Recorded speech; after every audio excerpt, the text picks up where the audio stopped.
is pay-per-view week, and we here at AEW Unrestricted could not be more excited. I am Aubrey Edwards, one of your hosts, along with my best friend, Will Washington, your other host. Hey, how you doing, Will? I'm doing great. It is pay-per-view week, and I'm so excited to be back in my home city of Los Angeles for AEW Revolution. It's always one of those fun times of the year, and I'm so pumped for this card. This card is insane. This is AEW Unrestricted.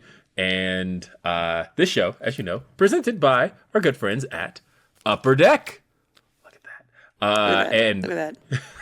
Make sure you collect your favorite wrestlers in 2024 Upper Deck AEW and start your trading card collection today. Unwrap, autograph, memorabilia, or premium tech inserts and visit upperdeck.com to learn more. Hell yeah. AEW Revolution is, again, it's always such a great time. Like, genuinely, I go back and I watch the first Revolution sometimes when I'm just like, I just want to feel right now. Dude, it's one of the greatest, right? Like, that was like right before the pandemic. You had that awesome tag match with the Bucks and Kenny and Hangman. Like, so much of Jon Moxley became the world champion, won the title from Jericho. Like, that show is just like quintessential. And then even then, Revolution every year is so memorable. Like last year, Sting friggin' retired. Yeah. Like, Revolution is important. And you know, we're always promoting Max, but definitely, if you haven't been on Max recently, we just put up every Revolution ever in the pay-per-view archive. So definitely, if you go into AEW special events, every Revolution is up there right now. You can check them out from the very first event, as we were talking about, Aubrey getting to call the main event, and we're getting to see Jon Moxley become AEW World Champion for the first time, all the way to Sting's retirement and oh my God. that incredible Iron Man match with Bryan Danielson and MJF. Oh, right. Oh, my God. Revolution has so much good stuff. And I mean, if you're not in LA this weekend at Crypto.com Arena, very few tickets remain. So if you're not going or you're planning on going, get your tickets now, AEWTix.com. You can definitely watch it. Traditional pay-per-view, stream it on Triller TV, YouTube. I think Dave & Buster's is actually streaming it as well. So there's many places to watch it. If you can't get there in person, there's no reason for you to not watch this show. Revolution is always super, super memorable, and it's going to be great. And we've got a ton of memorable matches that we're about to preview here. So I opened my cards ahead of time. Sorry, I cheated. You can do your cute little unboxing if you wanted to. Oh, but, yeah. I mean, definitely check out the Allure collection if you have not gotten to check these out. They're so great. These cards are incredible. These are legit. They're super shiny. They're fancy. They're very limited run. I pulled one of myself earlier, and I think there's only like 25 of them. And it was the first time I actually pulled myself from a deck. And I'm like, oh my God, look, I'm real. Well, I think this is a fitting card to have pulled. Right. Because we can start here by talking about the AEW Women's World Champion. It's Toni Storm. Oh, we got the same one. Yeah, we did. Oh, yeah, we look at this. I love, like, Timeless Toni Storm. I love that she's back. I love that she's back. She's champion again. She's the fourth time AEW Women's World Champion. First which time is insane. we've ever seen a four-time Women's World Champion. And it's First amazing time we've ever had a four-time champion, right? Yeah, Moxley 4 times. Moxley. Yes. All right. It's good company. Yes, it's a great company to be in. That our two world champions are four-time champions. But thinking about the fact that that Mariah May and Toni Storm are getting to do this one more time. Yes. And you know, the Hollywood ending. We're here. We're finally here for these two. Thinking about where it started for Toni Storm. You know, Toni Storm, of course, won her first AEW Women's World Championship. Technically, it was an interim title that was retroactively recognized as a lineal reign. But, you know, as far as Timeless Toni Storm was concerned, Timeless Toni Storm won her first AEW Women's World Championship, Full Gear 2023 in Los Angeles. And that was oh my really... God, yeah, that was in LA. That was at the Kia Forum, right? Yeah, it was at the Kia Forum. Hell yeah. And so for her to get to come full circle and be world champion coming back to LA, this time at Crypto.com Arena, I think it's a magical moment for that to happen for Timeless Toni Storm, for her to be back in this role, this time in the driver's seat, this time getting to defend the title against Mariah May one more time. We've seen these two. We saw them face each other at All In earlier this year, or in the middle of last year. Sorry, I forget. We've transitioned years now. Time is but a flat circle. Yes, it is. But we saw them at All in London last year. They tore the house down. Those two just killed it with each other. And we saw Mariah May walk away as the AEW Women's World Champion. She goes on this incredible run with the title, running through challenger after challenger after challenger, bringing it all the way to Grand Slam Australia, where our hometown hero, Timeless Toni Storm, took the gold back in the main event. An incredible match there. And now to see these two get to do this in a Hollywood ending. Falls count anywhere. This is going to be quite insane. I'm really excited about this match in particular. One, because every time these two competitors face each other in the ring, it's excellent. Like, just those two matches by themselves are two of my most memorable matches I've done in my entire career. So selfishly, I'm like, oh, dude, I can't wait for the third one. But on top of that, each match has happened in the respective competitors' hometown.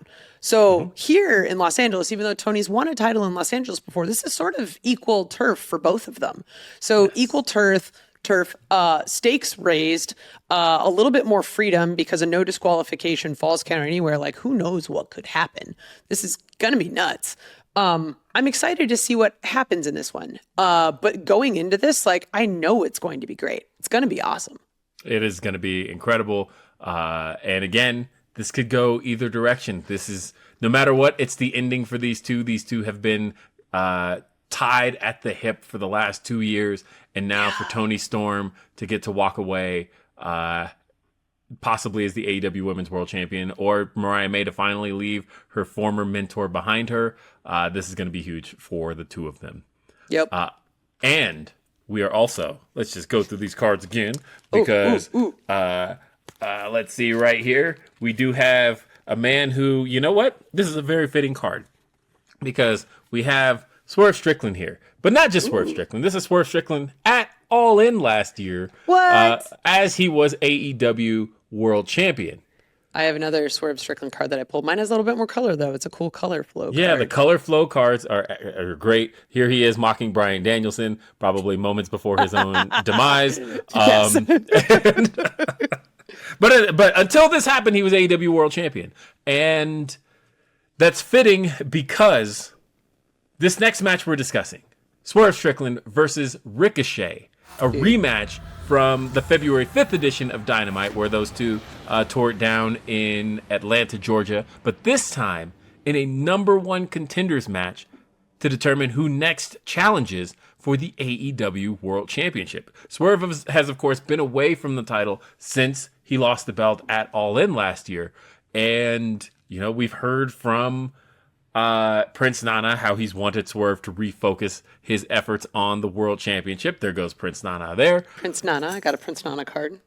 But Ricochet, on the other hand, has also set his sights on winning AEW Championship gold. He has point blank said that was his goal in coming to AEW, and he has decided to aim straight for the top and go straight for the AEW World Championship. He did not want to give Swerve a rematch, but the offer of a world title opportunity, too hard to pass up. So here we have the rematch, Swerve Strickland versus Ricochet. This time the winner is going on to challenge for the AEW World title. And we have another factor in this entire rivalry, which is the embassy robe. Ricochet walking around with the embassy robe that Prince Nana had bestowed upon Swerve Strickland. It was a robe that we've seen for many, many years throughout Ring of Honor. It was tied directly to the embassy and whoever the crown jewel of the embassy was. And now we're at a point where Ricochet has stolen it. He has declared it his. He is walking around quite unfashionably with it. I will say last week on Dynamite, really didn't fit with the Philadelphia Eagles hat. I'm just with gonna the say. Eagles hat and the robe. Ugh. Yeah. But Ricochet is making it work. He's making it work.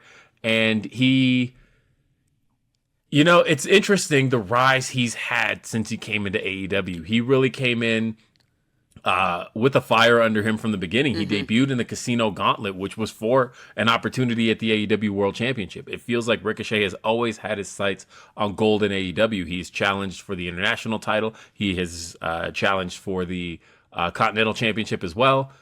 This time, though, this is one of his biggest opportunities, and he gets to do or he gets to have this opportunity by possibly defeating a former AEW world champion in Swerve Strickland and go on to challenge for the title. But then Swerve Strickland, he's got the title on his brain. He's also got revenge on his brain.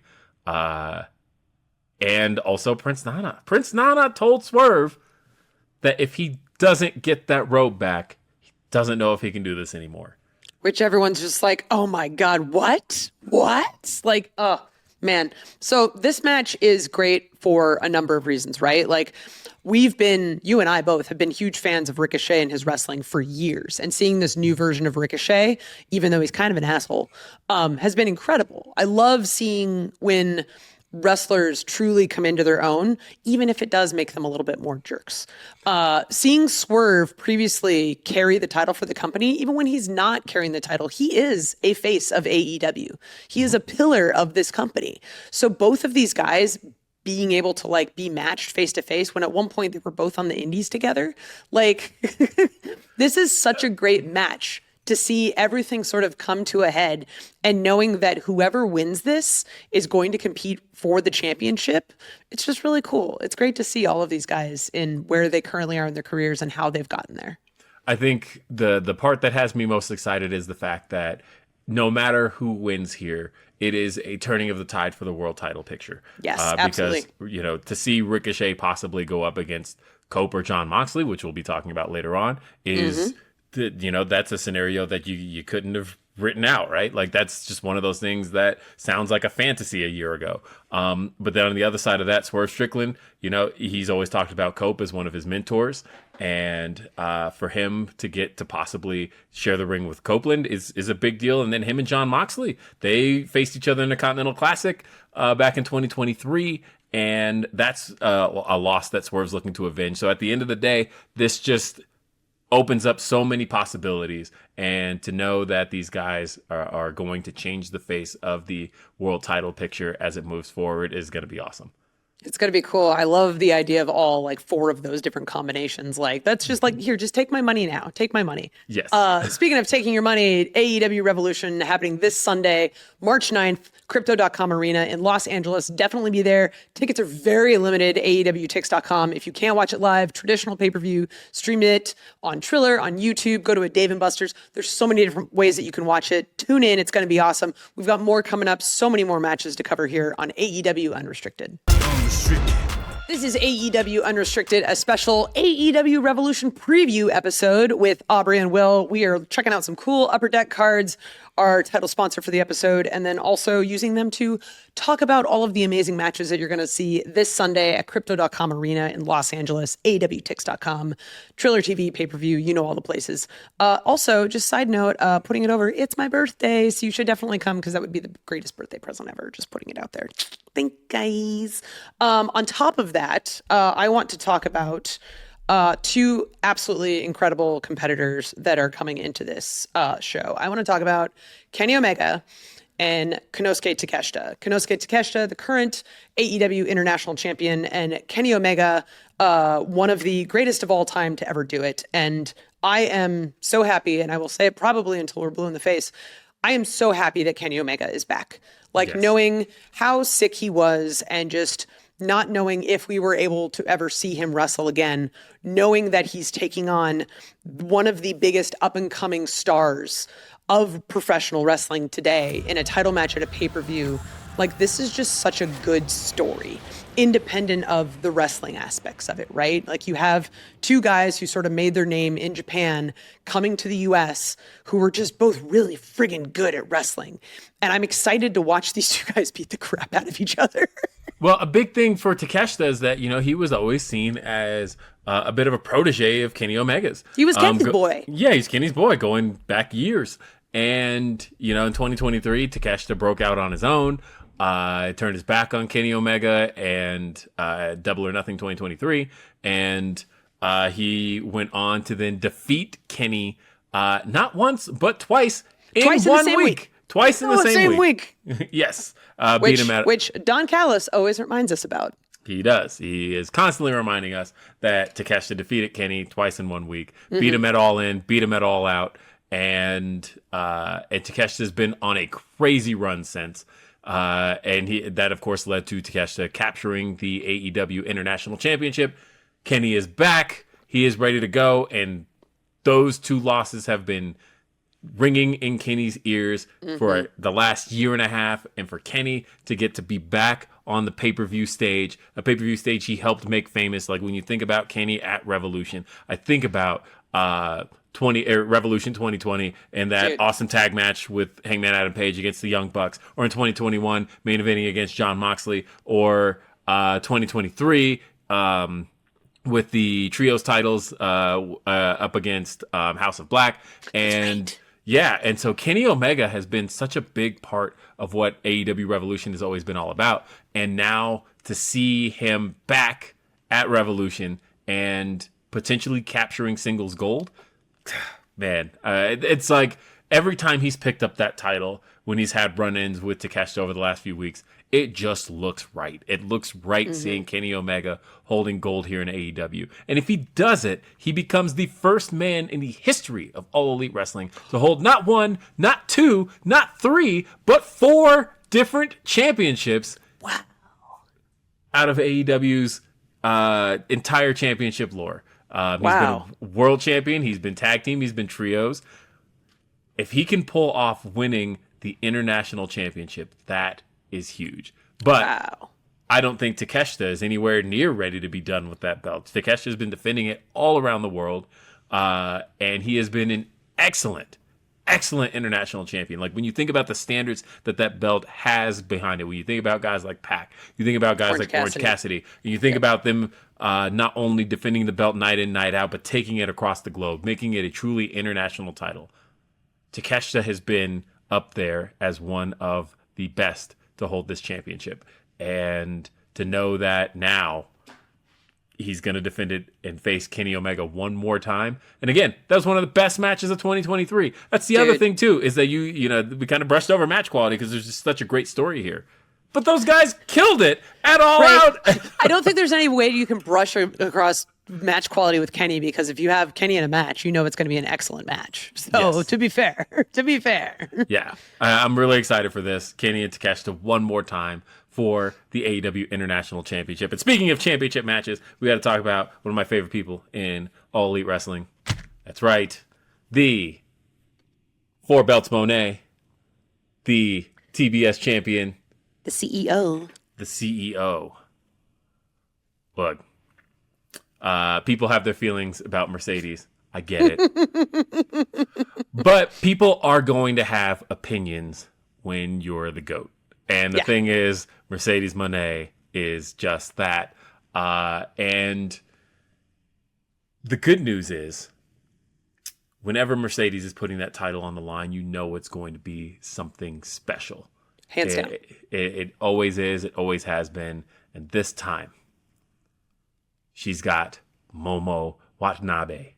And the thing is, Momo, of course, won the International Cup. We talked about the International Cup when we were talking about Wrestle Dynasty a few months ago. And, of course, we had 4 representatives, 4 promotions, which was a phenomenal match. And we saw, Willow representing AEW in that. And we also saw Athena. But at the end of the day, Momo walked away with the victory. She got her opportunity to challenge for any of the other promotions titles, and she picked Mercedes Moné. She picked the TBS championship, and she is walking in as the challenger. And the thing is, Mercedes has been on quite a roll, but Mercedes has also been burning the candle at both ends. When you think about the fact that Mercedes just had a crazy killer title defense against Harley Cameron in Australia at Grand Slam. And then, she had the 2 back-to-back title defenses against Chris Statlander. Mercedes is definitely racking up the wins and the resume to be able to call herself one of the greatest TBS champions of all time, if she hasn't already done that. But the thing is, the more she does it, the harder it becomes to defend that title.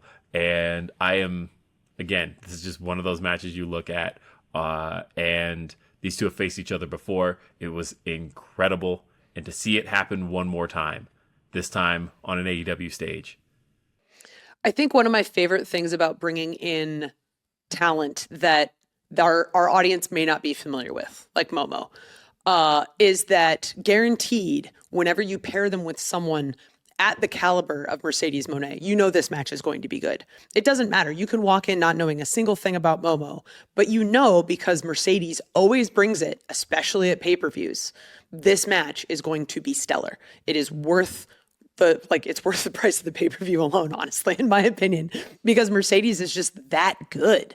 Like seeing how like her match with Harley, like close up in Australia was so great. Harley Cameron's like 64 matches in, I think, at this point. And it was an absolutely incredible match because Mercedes is so, so good. So it doesn't matter at all who she's facing. Like, I think, yeah, carrying around 4 belts is really, really tiring. Carrying around 4 belts and defending everything, right? And eventually that wear and tear does come to play. I don't know if that'll be, this weekend at Revolution, but I do know we're in for a stellar match. And that's a shoot, by the way. Mercedes carries around 4 belts, like literally. Everywhere. Yeah, literally carries around 4 belts. Keeps them in her luggage. She takes those belts everywhere. Like a good worker. Yeah, exactly. Honestly, I'm very excited for this match. If you saw these two wrestle each other last summer in New Japan Pro Wrestling, they wrestled in actually at an arena we're famous for in Washington, D.C., the Entertainment and Sports Arena. They had that phenomenal match. They just beat the piss out of each other. And to know that these two are going to do this one more time, this time at AEW Revolution, a show that is just known for delivering the way it does. I am so excited for this match. You should be excited for this match. If you've never seen these two go at it before, that's okay. You've got an opportunity to do so on pay-per-view. That is this Sunday, March 9th, my best friend's birthday here. And that is at Crypto.com Arena in Los Angeles. You definitely want to be there. AEWTix.com or check us out on traditional pay-per-view or stream it on Triller, YouTube, PPV.com. You do not want to miss this show. And you also don't want to miss the rest of this show because we've got more still to come here on AEW Unrestricted. We've got the main event to talk about and so much more. Join us when AEW Unrestricted continues. Real quick. Unrestricted. AEW Unrestricted. It's Aubrey and Will, and we're talking about AEW Revolution, which is this Sunday, March 9th, Crypto.com Arena in Los Angeles. Tickets can be found at AEWTIX.com. You do not want to miss this show. AEW Revolution always delivers, but this particular card feels like the best one we've ever put on, and you do not want to miss this show. I swear to you. We always deliver on pay-per-view, but this one feels exceptional. Definitely make sure you watch it on traditional pay-per-view or stream it on Triller or YouTube or PPV.com.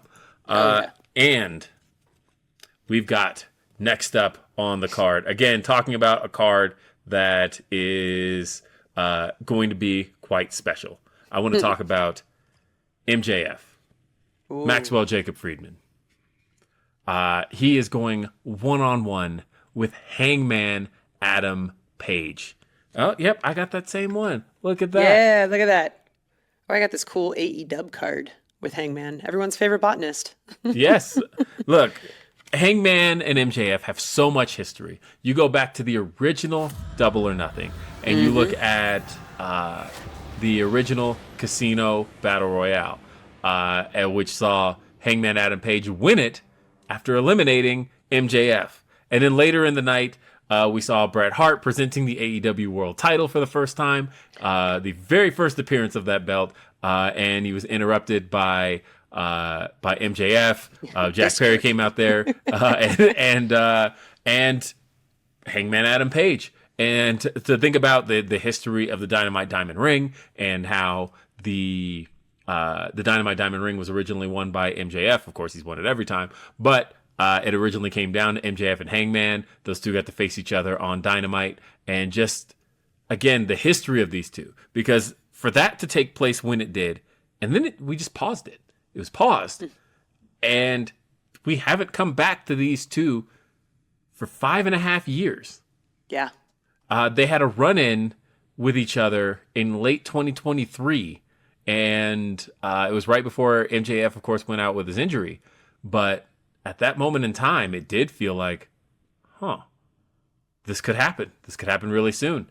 And then it didn't. And finally, for these two to come face to face and be trading these wars of words, this feels like one of the biggest matches AEW could possibly put on.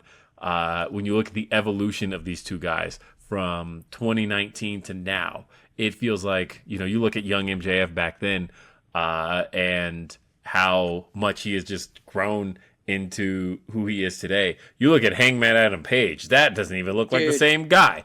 No, he's seen some shit. Yes, he has seen some shit. Yes, absolutely. When you look at just the way his appearance has changed, his demeanor, his attitude, everything about Hangman Adam Page is an incredibly different man than he was. But the one thing that hasn't changed is that he's still about cowboy shit, and he still does not care for MJF. And for us to get here, the real Hangman Adam Page, that's the one thing he told us, is that he is real.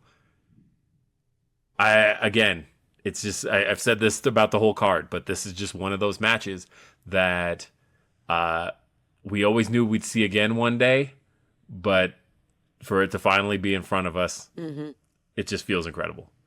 I love that you mentioned that, like, seeing how both these guys have grown up, right? Like, recently, like, we had Christopher Daniels on the podcast last week and talking about seeing promos of Hangman Page back when he was like little baby Hangman, back from the Ring of Honor days. Like, we've been watching this guy grow up in front of us, and both of these guys are day one AEW, which is one of my favorite absolute parts of this, is we've seen both of these guys grow and become phenomenal wrestlers, phenomenal people. We'll just kind of look past the part where, Hangman lit some guy's house on fire. But, like, Hangman is one of the most authentic people in the world. Like, for him to, I popped so hard when he was leaving the building the other day at Dynamite and he gets into a Rivian. I was like, there's not much more like as Hangman as you can get right there. And I feel like that's part of why the AEW audience is so drawn to him.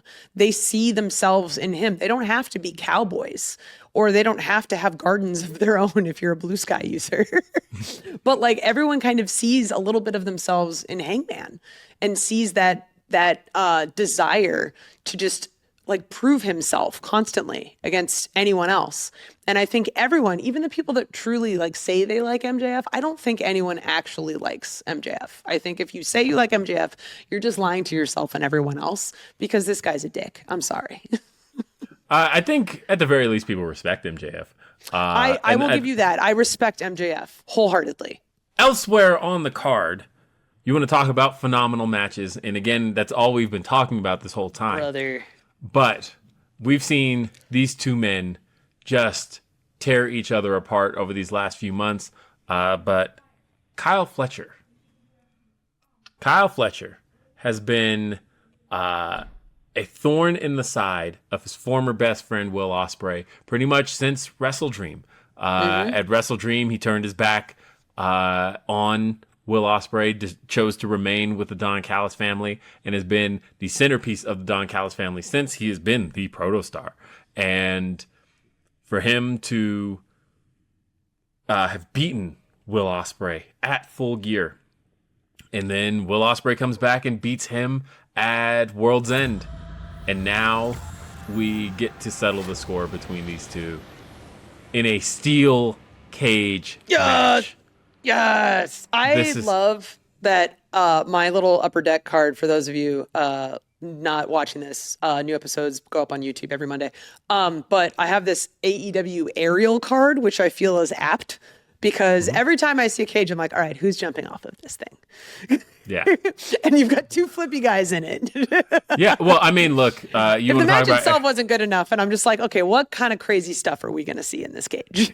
And you want to talk about aerial? We've got the aerial assassin, like literally Will Ospreay inside a steel cage. Literally that guy.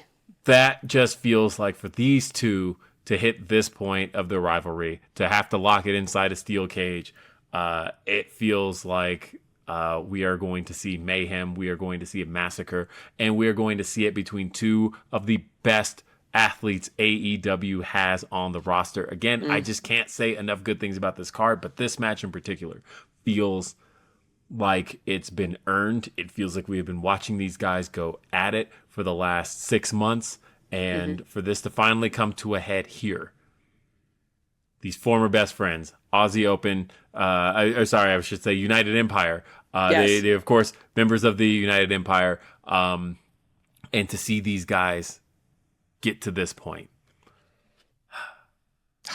It's going to be good. I kind of wish I don't have this match just so I can like fully sit and like take it all in, you know? Yeah, but I've gotten to watch you like be up close in some of the best matches I've ever seen.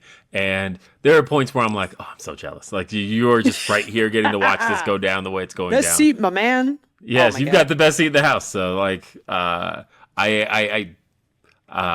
there's a piece of me that also hopes you do get it, but at the same time, like, look, There's this is gonna so be- much good stuff on this card that I'm like, literally any match we've talked about, I'm like, I could do that. I could do that. I could do that one. Speaking of which, I mean, we have to talk about the match of the card, the main event.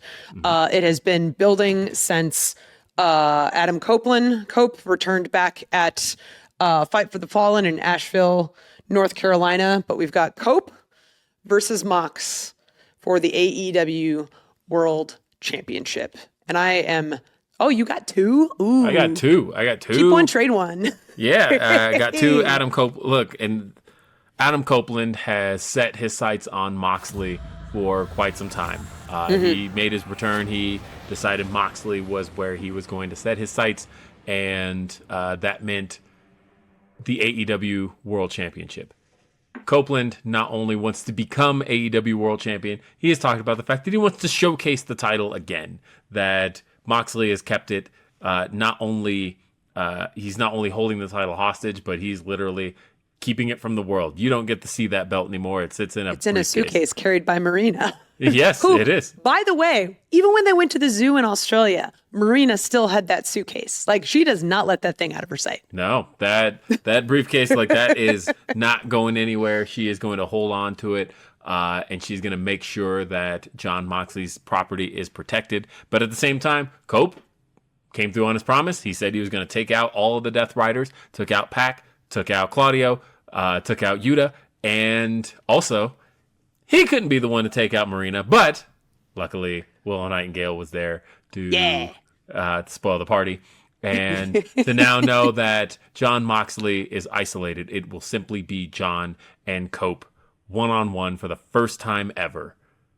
Which is wild to me because both these guys are legends in wrestling, right? They've been Yes. around for so long. Like Cope retired and then left for like 8 years and then still came back. How have these two guys never faced each other? Because Cope retired a year before Jon Moxley hit the the scene. timeline. The time Gotcha. they never got to cross paths. Ships passing in the night. Yep, Ah. and they were ships passing, and so it literally just never got to happen. And now this is Aren't for we them. so lucky? Aren't we That's- so lucky as AEW fans? That's what makes AEW so special. The fact that Yes. something like this could take place. It was like, you know what?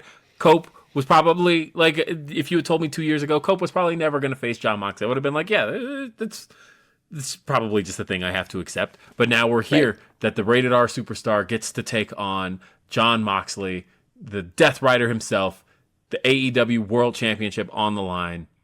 Crypto.com Arena.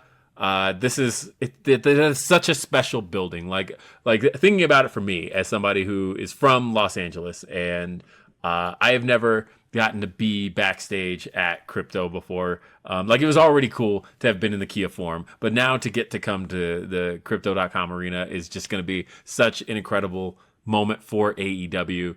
And you can still get ticks at AEWTix.com. You want to be there at Crypto.com Arena in Los Angeles. It is this Sunday, March 9th.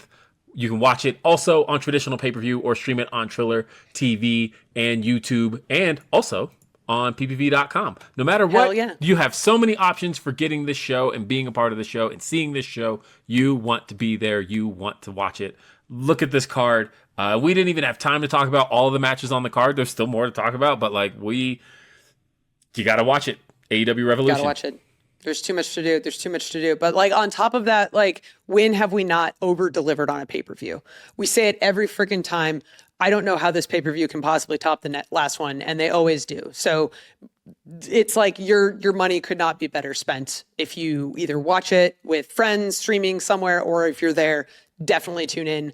Remember, this podcast is sponsored by Upper Deck. Collect your favorite wrestlers in the 2024 Upper Deck AEW. Start your trading card collection today. You can get autographed memorabilia, premium tech inserts. Visit upperdeck.com for more. You can listen to and follow this podcast, AEW Unrestricted, at Apple Podcasts, Spotify, all of your fun favorite podcast apps. You can check out the video episodes on our YouTube channel. Just search AEW Unrestricted. Hit that subscribe button and you never miss an episode. And you can see our beautiful faces and all these wonderful trading cards that we show off. They're so shiny. And are you an AEW insider? I am. You can get early access to ticket pre-sales, special merchandise, all of it straight to your inbox in an email. Sign up today. Also, AEWTix.com, which you can sign up for when you're buying those Revolution tickets. Don't forget, AEW Dynamite is on TBS Wednesday nights at 8 p.m. and streaming on Max. Streaming on Max. I'm so excited for Revolution. I can't talk anymore. AEW Collision live every Saturday on TNT. ROH streams every Thursday on Honor Club. I am Aubrey Edwards along with Will Washington. Thank you so much for listening to AEW Unrestricted.